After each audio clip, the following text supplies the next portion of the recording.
Guys, and welcome to my new movie review for the 2009 movie Gamer. Now, for those of you who are new to my channel, I just want to give you an absolutely warm welcome. It is so good to have you here, and I really appreciate you clicking this link. Thank you so much. This movie review is a massive shout out to one of my dear clients, Thomas Fife. Yes, Thomas, thank you so much, so much. Really, thank you for letting me know about this movie. Now, I don't know why, but for some weird reason, this movie actually went completely under my radar. Like, literally, totally, I don't know why. It came out in 2009, and maybe I just forgot it or missed it. I don't really know. Maybe, I don't know.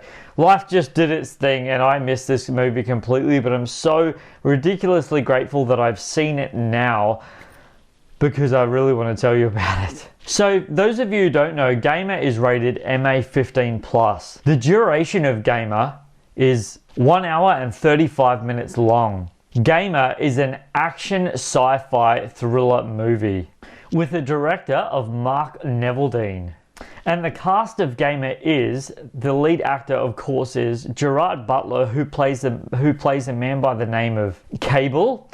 Also we have Amber Valletta, who plays the role of Angie. Also we have MichaelC.Hall, aka Ken Castle. And we also have Kira Cedric, who plays Gina Parker Smith. Now guys, I'll give you my thoughts on Gamer right after this synopsis. In a future mind-controlling game, death row convicts are forced to battle in a Doom type of environment. Convicted Kable, controlled by Simon, a skilled teenager gamer, must survive 30 sessions in order to be set free. I don't know if this is irony.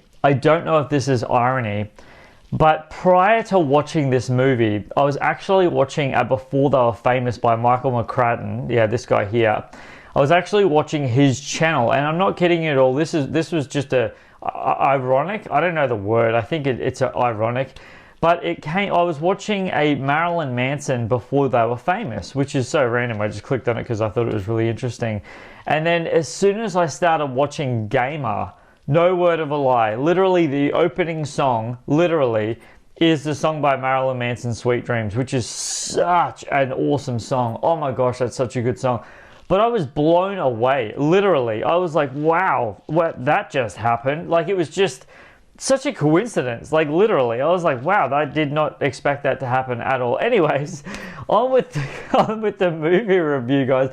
What do I think of Gamer? Okay, so straight off the bat, those of you who don't know, Gamer is actually written and directed by the same guys who did the movie Crank.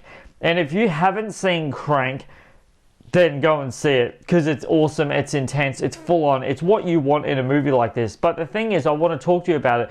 There are various similarities, but completely different. One, a totally different cast.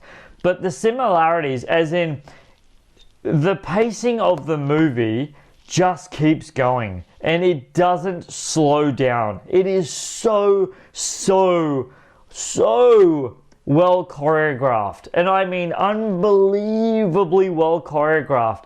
This movie literally sets its own expectation for what it wants and how fast and just the pacing of everything that it's going through. It is awesome like that. Guys, I would even be so bold to say that Gamer actually sets a benchmark for intensity in action. Like, I literally would be so bold to say that. Honestly, the way that it's paced out, the character chemistry, and especially the character development, nothing in this movie is confusing in the way I saw it. Like, nothing at all.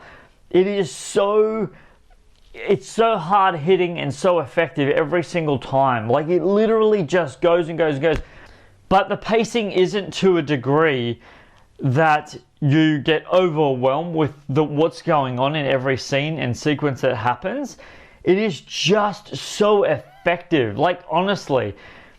So one of the characters in this movie that I found that was just amazing, and because of his physicality, he worked so perfectly in the role, and that's Terry Crews. And Terry Crews plays the character Hackman. And Hackman is, oh man, Hackman is Hackman. This guy is intense. He's full on. He's just like, he's one of those characters that you just really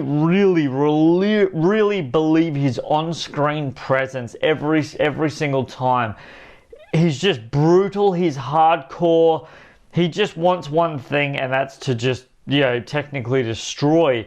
But the way Terry Crews really portrays the role is so unbelievably awesome. Now, I want to talk to you about another character in this movie, guys. A young man by the name of Logan Lerman, who plays the character of Simon.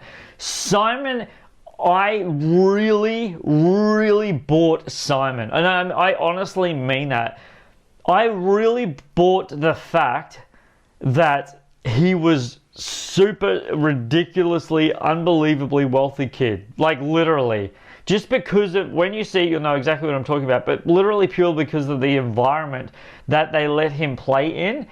And it is literally one of those situations where you watch it and you're like, yep, that's dope. I mean, that's dope. Like that's really impressively awesome. And I'm not even kidding you guys. Going along the pacing of this movie, there's a couple of sequences events that happen, and I want to talk to you about one part that literally, and obviously this was intentional by the filmmakers. Like clearly this was absolutely 100% intentional by the filmmakers, but it's literally this element of this movie.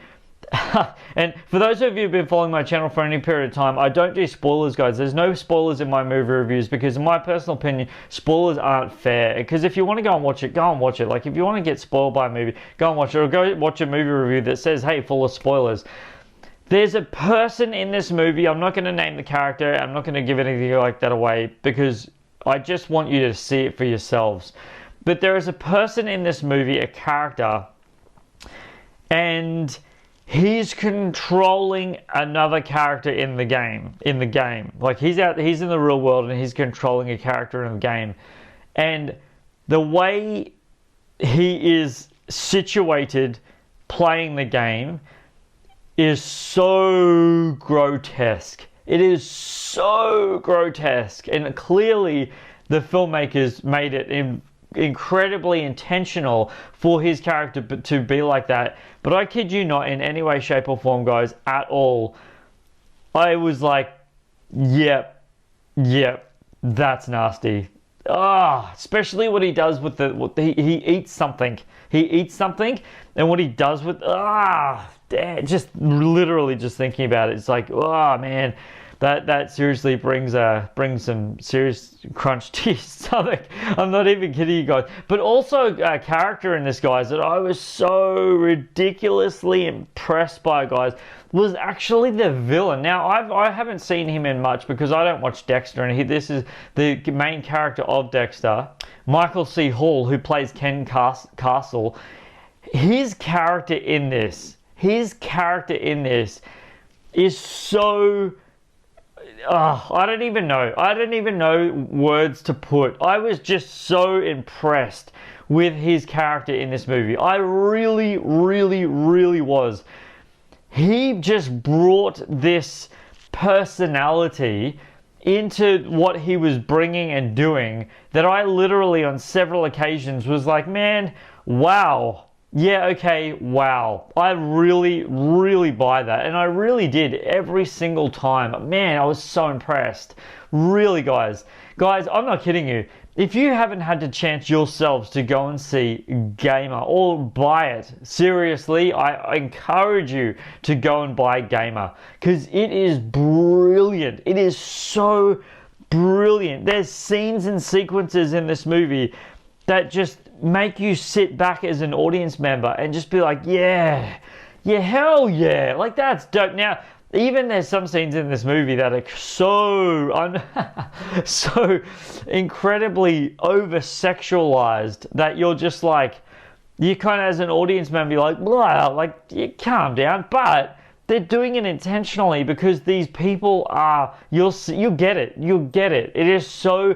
It's a very clear, plain playing field of the audience to understand exactly what is happening in front of the screen right now. Like, honestly, the way they have done this movie is just nothing but absolutely brilliant. Like, truly, guys, I I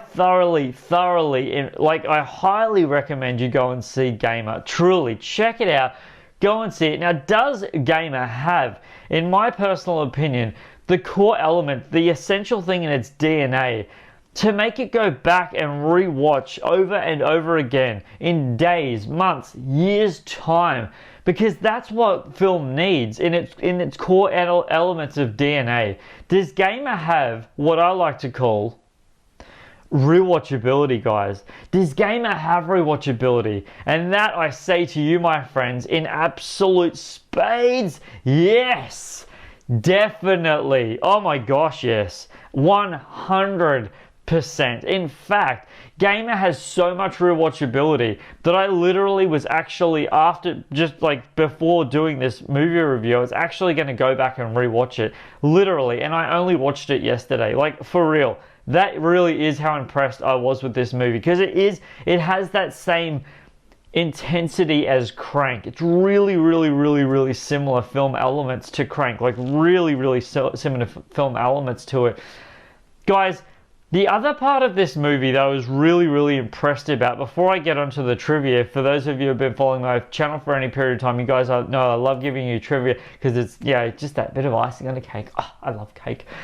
But there's something about this movie that I was really impressed at, and I know throughout cities around the world they have this sort of stuff, and it's not everywhere, but I really like the opening sequences of how they actually posted the gamer of the game on the billboards and like the streets and all the sky rises and stuff. I really liked how they promoted the elements of the movie like that. It was really effective in this movie. And I don't want to give any spoilers away, but the futuristic elements of this movie are so on point. Like, it's really just effective. Like, the whole thing is so incredibly effective. So I'm not going to keep you guys any longer, but I am going to keep you guys longer, because you know what time it is. Guys, it's time in my movie reviews for me to give you guys trivia, because in my personal opinion, trivia is like icing on a cake, and it's just that little thing for me to go, thank you guys for watching my movie review. You guys are amazing. So guess what time it is, guys? That's right, it's trivia time. MichaelC.Hall personally recommended actor Sam Witwer in this role after Witwer played Neil Perry in Dexter 2006. Next piece of trivia is, guys, around 19 minutes, the news anchor played by Psych 2006 co-stars James Rodriguez and Maggie Lawson, who, as of the film's release, were also in the third year of their relationship. Next piece of trivia is, guys, when the character Simon tells Kable he's 17, by the time this movie was released, the actor portrayed Simon actually was 17. How crazy is that? Next piece of trivia is, guys, Kenneth David, who plays the detective in the interrogation scene, also played the voiceover for the Slayers commercial, which is actually really clever marketing. Next piece of trivia is, guys, in an unusual move, the film was actually shot for the 2.4 aspect ratio. However, the first day it had seen with the unmatted image, but subsequently masked to 2.4. The director preferred the 1.851 version, which allowed the audience to see more information and accommodated the handheld camera work better, and so that the aspect ratio was switched. Miraculously, no boom mics needed to be digitally erased from the previous unlisted picture information. How crazy is that? That's actually pretty impressive of the filmmaker. Next piece of trivia is, guys, the originally titled Citizen's Game in the screening tests. Next piece of trivia is, guys, the opening montage of time-lapse shots from other scenes of the world where we see Kable and his Ken Castle and overlaid on buildings and stuff like that are mostly taken by another filmmaker in 1992. For example, the shot of the bridges and the pyramids in India and the homeless man sleeping under a bridge, other shots like that they were so funded. Like it was so crazy that they found this stuff that they had to use it in the actual film itself. And I tell you what, guys, those images and all that sort of stuff, in my personal opinion, that they showed in this movie were absolutely brilliant. I thought they were absolutely masterful. Next piece of trivia is, guys, on one of the album cover shows on Simon's music library was a death metal band, Origin. There you go. That's pretty cool. Next piece of trivia is, guys, Neville Dean Taylor wanted to make this film in 3D, but it was scrapped due to budgeting limitations. The film was later converted to 3D and released on Blu-ray in 3D. Next piece of trivia is, guys, I hate 3D. Just a fun fact. Filmed before Neville Dean Taylor made Crank High Voltage 2009, which makes so much sense. And as I said at the beginning of this review, if you haven't seen Crank, you've got to go see that movie. It's so good. Next piece of trivia is, guys, the scene where Simon Logan Layman is being interrogated. He's wearing a t-shirt with Crank imprinted on it. The director of this movie also directed Crank 2006 and Crank High Voltage 2009. That is awesome. Man, that's such a clever nod to the movie. Crank is amazing. Next piece of trivia is, guys, around the 1 hour mark of this movie, Efren Muris makes a very brief cameo at the DJ Society rage of this movie. Guys, this is my next and final piece of trivia, guys. I really appreciate you sticking in here. Thank you so much. Last piece of trivia is, guys, around 51 minutes, the motorcycle driven by Trace is a Buer Firebolt. There you go. There's some interesting trivia. Guys, if you're new to my channel, I just want to say, hey, welcome to my channel. I appreciate you watching this review. I really do. Thank you so much for clicking this link. Guys, go ahead, if you haven't already, if you're new, click that subscribe button, click that bell for notifications. That way when I drop anything on your device, you'll get it straight away. I really appreciate it. And if you're speaking of appreciation, if you haven't already, go ahead and click that bell for notifications, guys. This is Superman Steve bringing you the movie for Gamer 2009, and I appreciate your time. Until my next movie review, don't forget who's bringing this movie review to you. This is Superman Steve. Loving you guys always, appreciating your time. Flying out!